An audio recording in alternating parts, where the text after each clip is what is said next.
Bonjour les amis, 6 h du mat à Charleroi. Il y a plus grand monde à part moi sur mon parking. Ce matin, j'ai été réveillé à 5h30 par un gus qui rôdait autour de ma voiture, qui s'est mis à gratter le givre sur mes vitres. Bizarrement, j'ai pas eu peur.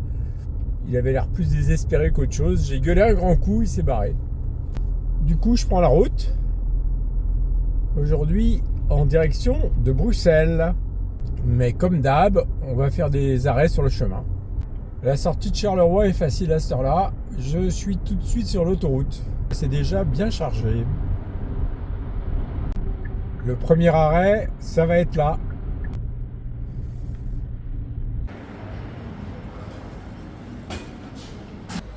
Bon, aujourd'hui c'est moins cool, il n'y a pas mon nom sur le café. Mais il y a un cas. C'est peut-être le cas de Belgica. J'avais espéré une douche, mais il n'y a pas, il y a un tout gelou payant. C'est pas grave, hein. On va faire la douche du nomade.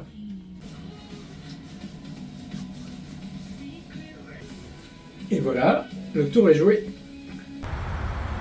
Continue à faire bien froid, hein. Je suis sorti des grands axes. Là, je suis à peine 30 km de Charleroi. Et je suis dans un environnement bien différent de celui d'hier. Ici, j'ai même droit à une route pavée. Je traverse un bout du plat pays. Et j'arrive maintenant à la butte du Lion. C'est le lieu de la bataille de Waterloo. Là, je suis en train de marcher sur le champ de bataille. Waterloo, Waterloo, Waterloo, morne pleine, comme une onde qui bout dans une urne trop pleine.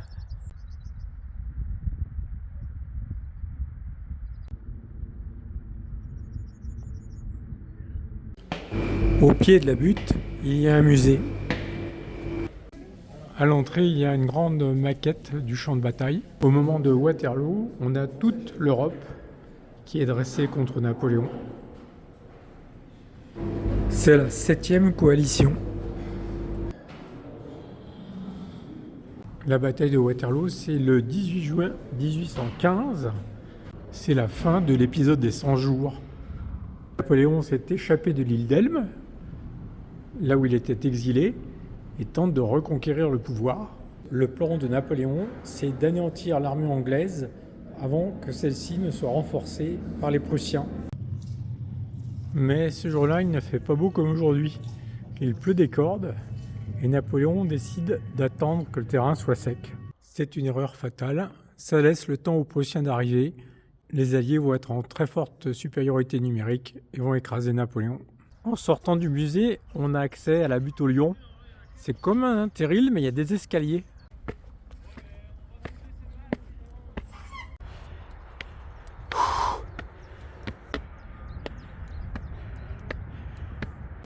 À mes pieds s'étend la morne plaine.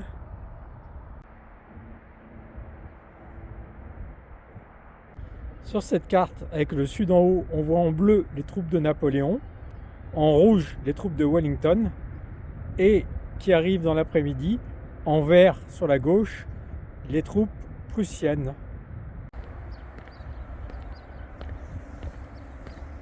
Quand on a fini la visite, pour se restaurer, on a le choix. À gauche, le bivouac de l'empereur. À droite, la brasserie Wellington. Comme je n'aime ni Napoléon ni Wellington, je m'en vais. Je me dirige à présent vers la forêt de Soignes. Au sein de la forêt, il y a le château de la Hulpe. Et tout au bout de cette longue allée, dans ce bâtiment, se trouve la fondation Follon.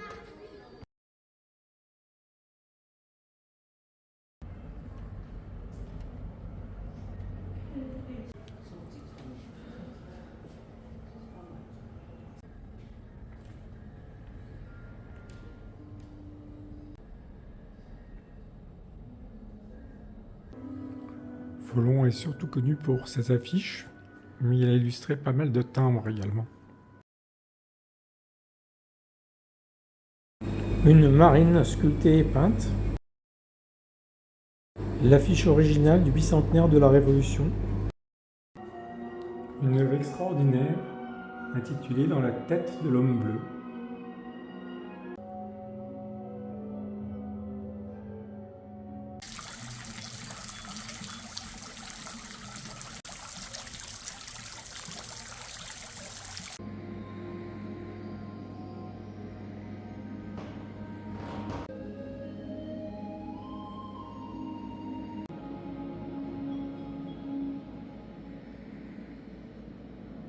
J'ai adoré ce musée. Top, top, top. Et je vais à présent continuer mon exploration de la forêt de Soignes.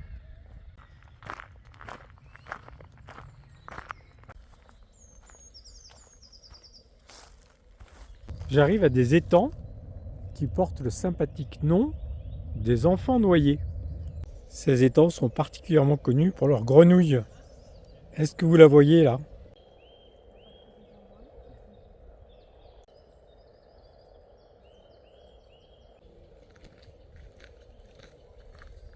Là, j'ai un accouplement.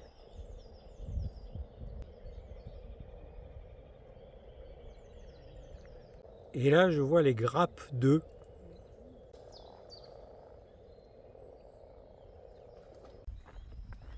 Je poursuis un peu mon expo de la forêt. Il paraît qu'il y a quelques restes paléolithiques pas loin. Nous y voilà. Il y a 2 tumulus qui ont été dégagés pour éviter que les arbres les détruisent.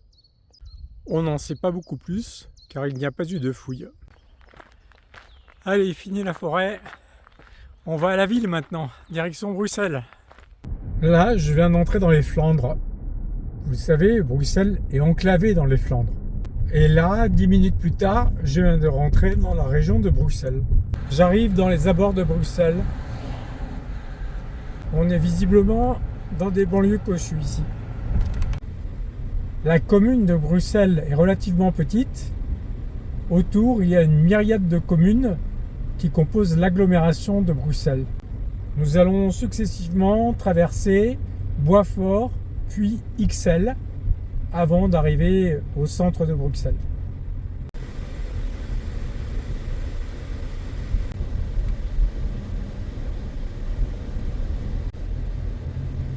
Cette fois, je suis définitivement dans le centre.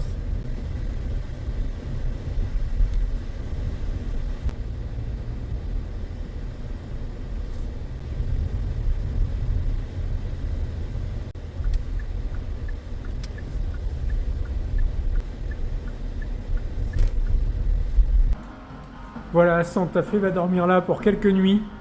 Et moi, je vais dormir là.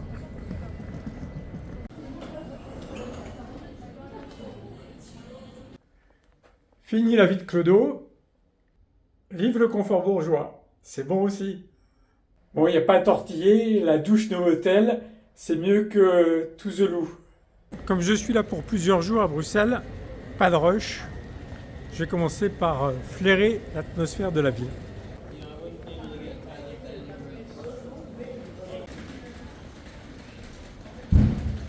L'avantage des grandes villes, c'est qu'il y a toujours une laverie.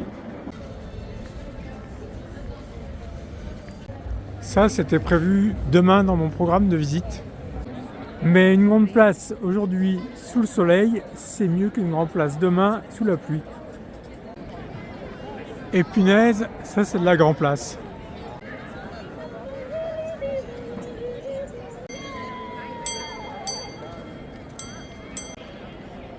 Pour l'instant, je ne cherche pas à savoir quoi et quoi. Pas de culture, juste de la gourmandise.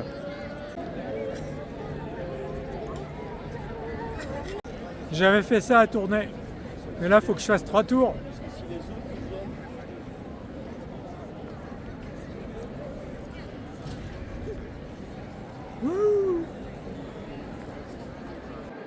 Comme on a des grandes places en Belgique et dans le nord de la France, et pas dans le reste de la France, je me suis demandé si ceci avait quelque chose à voir avec l'occupation espagnole et les places à Majorque. Eh bien non. Ça a à voir avec le fait que les villes en Belgique étaient des villes libres, pas sous l'emprise d'un seigneur. Et donc, elles ont commencé à faire du commerce très tôt. Et c'était simplement la place du marché.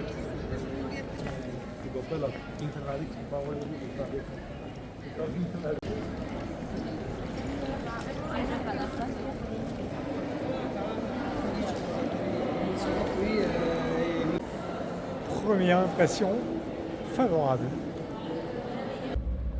2 rues derrière, il n'y a plus personne. Faut pas que je me fasse enivrer par l'ambiance là. Il y a mon linge à aller chercher. Un petit coup de montage vidéo pendant que ça sèche. Je suis allé reposer mon linge à l'hôtel. Je suis crevé parce que je me suis levé aux aurores. Mais je ressors parce que j'ai envie de profiter de cette belle lumière. Je continue en mode flânerie sans avoir de but précis.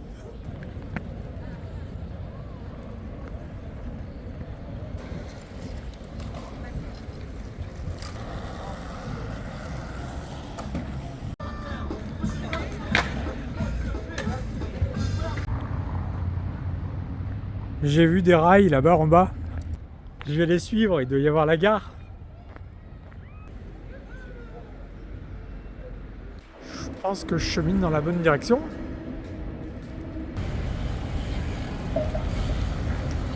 Et voilà la gare. C'est pas celle que je pensais, je m'attendais à être à Bruxelles Centrale. Et je suis à Bruxelles Midi.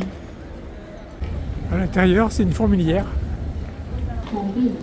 C'était pas du tout à Channel. Juliette a décidé qu'elle voulait marcher un peu. Alors on rentre à pied. Regarde, j'ai mis l'une par-dessus l'autre comme au golf. Et en fait...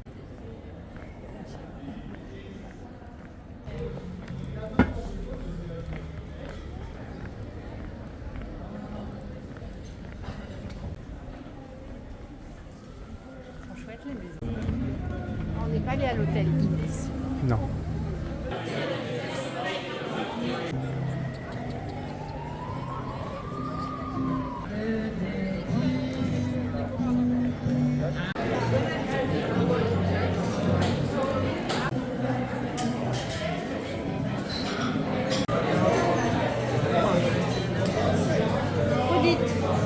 En entrée, nous avons les fameuses croquettes de crevettes. Et pour la suite, c'est le vol au vent, un autre plat traditionnel belge.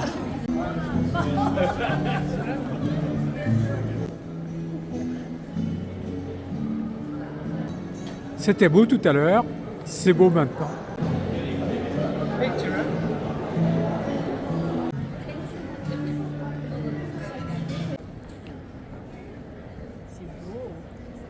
Wayaya.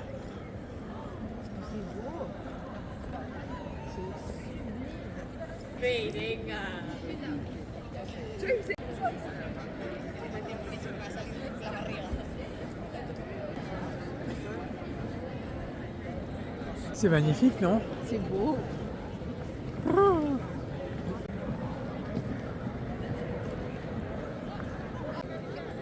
Les meilleures choses ont une fin. Même les magnifiques soirées sur la Grand Place à Bruxelles. Allez, je vous offre ma petite musique. Ce soir, c'est Jacques Brel.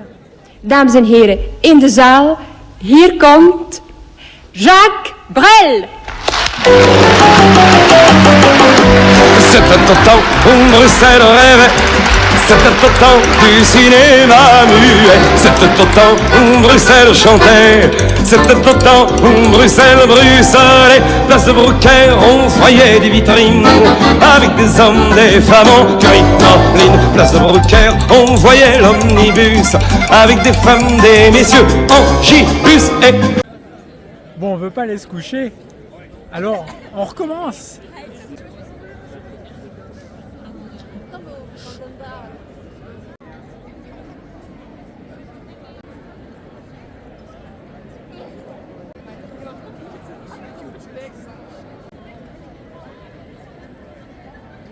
Je vous remets Jacques Brel. Place de Brucker, on voyait l'omnibus avec des femmes, des messieurs en gibus et sur l'impériale, le cœur dans les étoiles.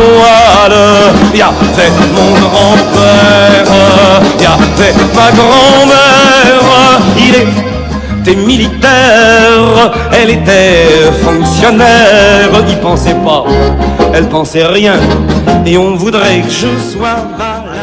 C'est tout pour aujourd'hui. À demain. Bye bye.